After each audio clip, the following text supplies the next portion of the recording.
สบายดีหมู่เพื่อน FC เบิร์ดสู่คู่สู่คนพี่น้อง และก็มีหลายคนที่ว่าโทรหาแล้วก็ทักหาแล้วก็คอมเมนต์ว่าอยากไปเฮ็ดเวียกประเทศเกาหลีใต้ให้คำปานแนะนำแด่อืมการที่เราไปสมัครเฮ็ดเวียกประเทศเกาหลีใต้เงื่อนไขมันมีหยังแด่แนะนำให้ได้ดูแล้วก็มีหลายคนที่ว่าคิดว่าเฮ็ดเวียกประเทศเกาหลีใต้นี่สบายได้เงินดีเออ คำปานสิแนะนำตรงๆเลยเนาะการเฮ็ดเวียกประเทศเกาหลีใต้พี่น้องจะอยู่ในประเทศตัวเองหรือต่างประเทศอยู่ไส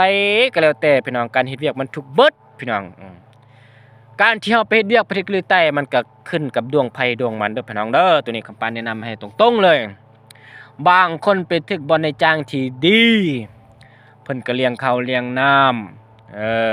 เงินเดือนเพิ่นก็ให้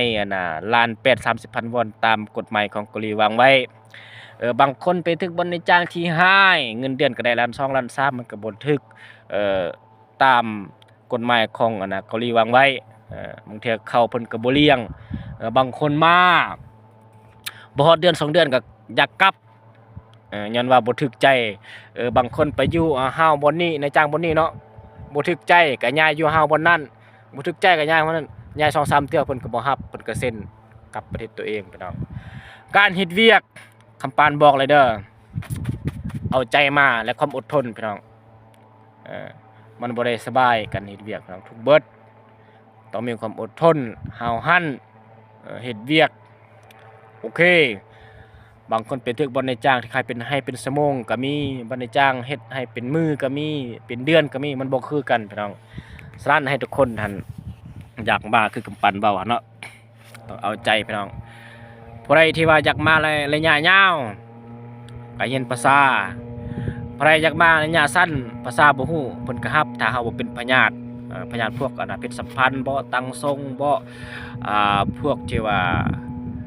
พญาติปอดพญาติที่ว่าเฮาเฮ็ดเวียกหนักบ่ได้นะเพิ่นบ่รับเวียกที่ว่าเพิ่นเฮ็ดนี่มันก็บ่แม่นว่าสิหนักปานใดพี่น้องก็ธรรมดาเฮ็ดเวียกมันก็มีทุกข์มีเบาได้พี่น้องแต่สำคัญพญาติของเฮานะสิเฮ็ดเวียกให้เพิ่นได้บ่มีแต่สำนั้นพี่น้องเนาะผู้ใดที่ใฝ่ฝันอยากมาก็มาพี่น้องอันนี้เป็นเวียกที่ว่าเป็นเวียกระยะฤดูกาลพี่น้องเฮ็ด5 เดือนก็ได้กลับประเทศเพราะว่าเป็นสวนมักแตงพี่น้องอายุมักแตงมันสั้น5 เดือนมันก็ตายเบิดเก็บเกี่ยวแล้วก็ส่งให้ทางโรงงานก็กลับประเทศตัวเองฮอดยามนี้แล้วก็มาอีกฤดูนี้มาอีกเพราะว่าเป็นฤดูกาลพี่น้องเนาะมันบ่ได้เฮ็ด24 ชั่วโมงคือบ้านเฮานี่อากาศมันดีมันมี3 ฤดูกาลเด้บ้านเฮาเนาะฤดูหนาวฤดูร้อนฤดูฝนเด้บ้านเขาเลยมันมีฤดูหนาวฤดูหลายฤดูกาลพี่น้องเกาหลีใต้นี่ก็เลยว่าการเฮ็ดเวียกเกาหลีใต้มันมีฤดูกาลใครที่ว่าอยากเฮ็ดเวียกโดนๆยาวๆไปสมัครเฮ็ดเวียกระยะยาวพี่น้องเรียนภาษาได้เด้อพี่น้องเด้อไปเฮ็ดเวียกเกาหลีใต้เนาะหลายคนที่ฟันอยากไปเฮ็ดเวียกมาโลดพี่น้องคันบ่ฮู้ภาษาอยู่นำกันนี่โอ้ยปานคนจ่าพี่น้องหัวหน้าสั่งเอาอันนึงไปเอาอันนึงหัวหน้าสั่งอันนึงไปเอาอันนึงโอ้ยจังเป็นศาสตร์เป็นเส้นในชีวิตคนเฮาก่อนที่ว่ายังยังเรียนหั่นบ่พากันเรียนภาษาหั่นฮอดจะเรียนภาษาอังกฤษแล้วพากันขาดเรียนตัวอาจารย์ว่าเป็นคอกเป็นไข้ยิ่งจังซั่นโอ้ยตายห่าบัดตัวเองมาเจออยู่ฟังที่ว่าเพิ่นใช้ภาษาอังกฤษหลายนี่ก็บึดตึบพี่น้องบอกเลยพี่น้องภาษาอังกฤษนี่สำคัญที่สุดพี่น้องเกาหลีใต้นี่ใช้ภาษาอังกฤษเป็นภาษากลางประมาณ 80% พี่น้องในการสื่อสารเด้ฉะนั้นผู้ใดที่ว่าอยากมาเฮ็ดเวียกเห็นภาษาได้พี่น้องเด้อผู้ใดที่ว่ามาเฮ็ดเวียกผู้ภาษาหัวหน้าสั่งเฮ็ดเวียกอันนี้อันนั้นบ่เข้าใจแล้วเพิ่นให้พี่น้องผู้ใดที่ว่าเข้าใจง่ายก็เอาใครหน่อยนึงเพิ่นบ่ถึกให้เนาะเอาใครกำปั้นเป็นคนที่เข้าใจง่ายแล้วก็เปาะๆแปะๆพอฮู้หน่อยนึงพี่น้องเนาะเอาชีวิตตัวเองรอดซะนะผู้ใดอยากมาก็มีกำปั้นเว้าเนาะฟังวิดีโอกำปั้นแล้วก็เอาวิธีกำปั้นแนะนำไปเด้อ